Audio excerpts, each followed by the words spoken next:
হলো বারা আজকে রসমালাই পাইছি, আজকে রসমালাই খামু। বাসু ভাই, তুমি আজকে আমার মিষ্টি খাইতে যাও।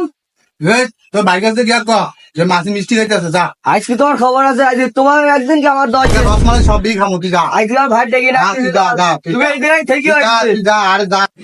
আমাদের ব্যবসার মাধ্যমে একটি সুন্দর হোক। ভাই কি হয়েছে? খবরের কাগজ পড়ার সময় ডিস্টার্ব? সে মাসে আজকে আমার রসমালাই খাই বিলাই।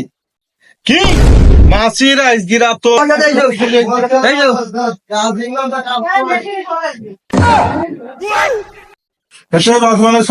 শোনে গেল। বললাম তো তোমার সে মাসে সব রসমালাই খাই বিলাই। মাসির সব রসমালাই সেই গেছে, এতে তো এক খোলা সব রসমালাই ছিল। তখন আমি প্যাকেট করতে আছি, তখন থেকে মাসে রসমালাই আছে, তোমার তো তখন আমি ডাকতে গেছি। এই তো মাসির তো প্রত্যেকদিন তো এরকম ক্ষতি করলে তো হবে না। এতে একটা ভিড় করা, তোর তো কাজের প্রতি কোনো মনোযোগ নেই। আমার মনে হয় খাইলে ওটা তুই আর মানা করলি না। আমি মানা করি, তোমারও কিন্তু ডাকতে গেছি, তার মধ্যে মাসে সব রসমালাই খেয়ে তোর মাছ দিয়ে ফিরিয়ে